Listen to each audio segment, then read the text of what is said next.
This guitar is no stranger to you. It's a well-known guitar shape. It's one of the Dinky guitars from Jackson, the telltale headstock there, on a pretty good slant, if you can see that.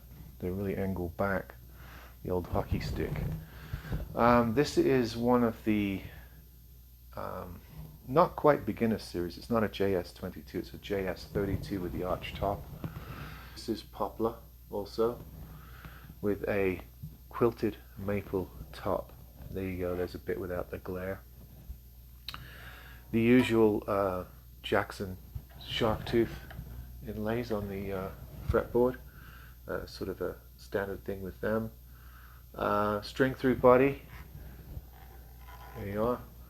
And this is a amaranth fretboard, so another slightly different hardwood on this. Dinky body, quilted maple top. I think the Q stands for quilt, and then the DKA, it's a JS32TQ DKA, and Dinky without the, it's just a stop string through bridge here. All black hardware with the Jackson, I think they do their own pickups on these. Jackson high output humbucking bridge is what it says on the specs. And playing this right after the, I just did a video prior for the Donna Tele knockoff. Right away when I plug this in, they are much hotter pickups, and they should be. This is twice the price of that particular guitar. I think these sell for around $299, $279, something like that. And you can pick them up on the used market around $200. You might get a bit luckier than that.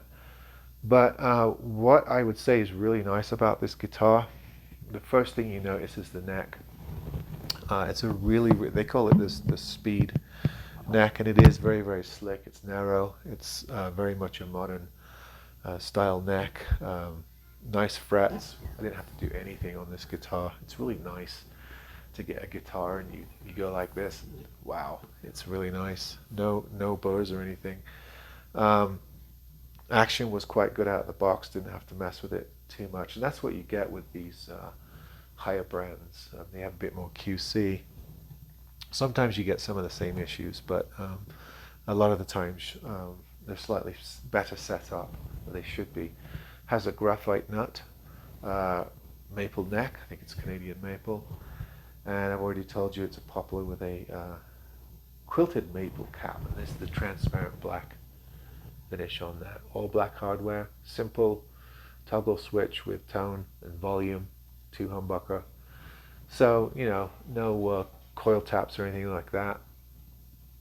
But, you know, anyone who thinks they need a coil tap to be a good guitarist is a bit precious, in my view. I mean, you should be able to get good tones out of this simple setup, one would think. Yeah, this is really nice, really slick neck.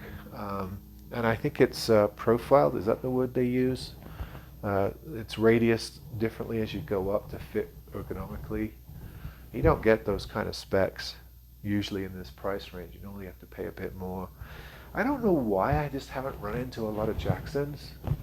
This is only my second or third one that I've come across.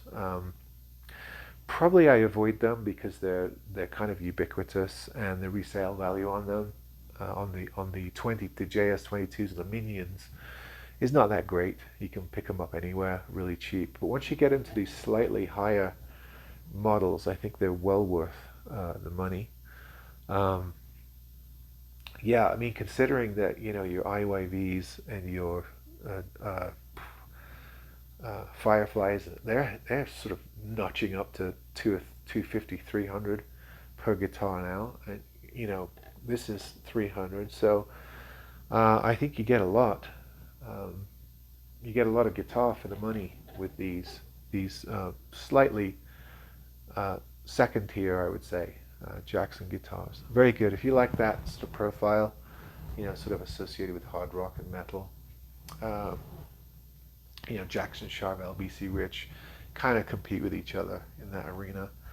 I see a lot of, you know, a lot of rock and metal guys playing, you know, obviously higher end Jacksons than this, but for good reason. They've got a good reputation, particularly for their neck profiles and their neck setups as well. So yeah, I haven't had a Jackson for a while, so this is kind of fun. It's fun to play. I enjoy playing it. It might stick around for a few weeks actually, just because you know, it's really fun to play, particularly with some distortion and some growl. You can really rock out on these things, but they work well with the clean tones as well, for more chordal or jazzy stuff. So you know, they shouldn't be typecast really. Nice profile there, cut. You know, a little bit chunky around the bolt-on, but easy to access. You know, all the top strings where you mostly play, right? Yeah, feels really good. Bound neck, really nice guitar. These, you know, if you could pick one up for a couple of hundred, I think you're getting a good guitar. Especially if they're set up out of the box like this one was. Of course, you can always upgrade, mod, improve the pickups. A lot of people do that on these. I mean, you basically buy one of these and put in your favorite humbuckers, maybe put on some locking tuners, and it's as good as some of the higher end Jacksons, because the necks are so good on these. So anyway, I just thought I'd show it to you. Just came in, just started playing it. You could do some damage with that headstock, couldn't you? Slice somebody's head off. Anyway, folks, see you on the next one. Take care.